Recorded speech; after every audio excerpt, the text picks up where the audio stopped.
Xin chào các bạn, chào mừng các bạn đã đến với kênh Thảo Sa Chột. Đây là loạt series hướng dẫn các hợp âm mở của các cái hợp âm trong guitar. Thì bước qua bài 2 này, trước tiên mọi người download cái file PDF ở dưới. Nó sẽ chứa các cái hợp âm. Thì trong loạt series này sẽ hướng dẫn các hợp âm đó và các bài hướng dẫn luyện tập qua sự hướng dẫn của cô Susan. Mong mọi người ủng hộ mình và luyện tập vui vẻ nhé.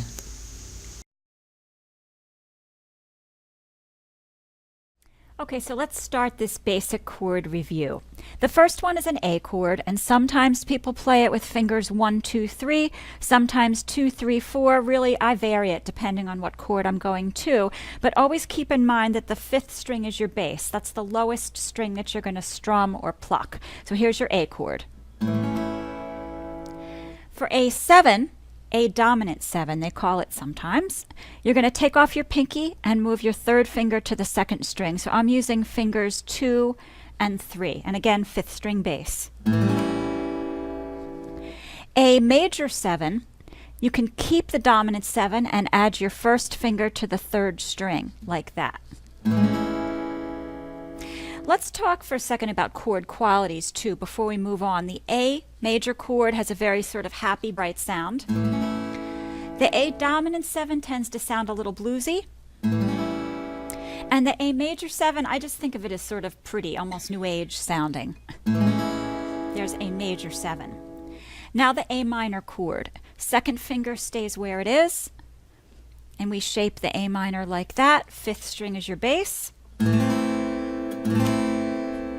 The minor chords, minor triads, have a very sad sound, kind of darker.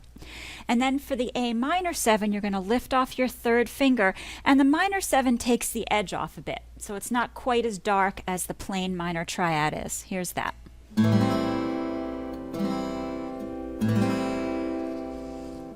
As far as your B chords, B7 is the first one we'll look at, and that's a little awkward to play sometimes. Kind of every other string with fingers 2, 3, and 4. The 5th string is your root for a B7. Sounds like this. And your B minor chord looks like this.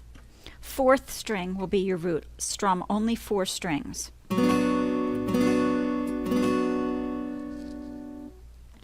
Next will be your C triad, C chord, C major. Shaped like that. 5th string is your root. If you add your 4th finger to the 3rd string, you get a C dominant 7, C7 chord. 5th string root again. And then if we go back to the C major and we take off the 1st finger, we get C major 7. Again, that kind of new agey sound. Moving on to the D triads, we have D major, 4th string root. D7 looks like that. D major 7, you lay your 1st finger down over the top 3 strings.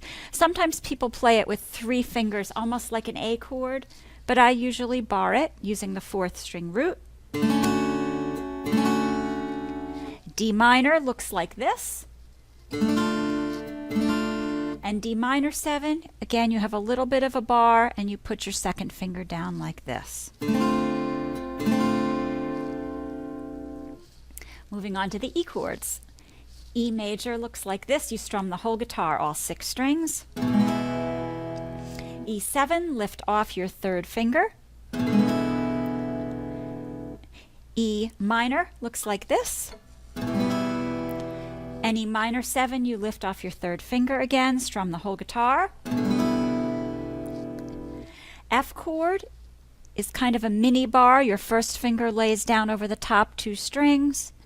F looks like this. F major 7, you leave the 1st string open. Again, strumming 4 strings, sounds like this. And lastly, your G chords. G can be played like this, or sometimes people will double up and put the ring finger, the 3rd finger on the 2nd string, and the 4th finger on the 1st string. Doesn't matter, they're both G chords. There's a G. G7 looks like this. Again, we can call it G dominant 7. And G major 7, just move that first finger over to the second fret, and there's G major 7. So those are all your open chords, both triads and seventh chords, and we're going to use them in the next few tunes.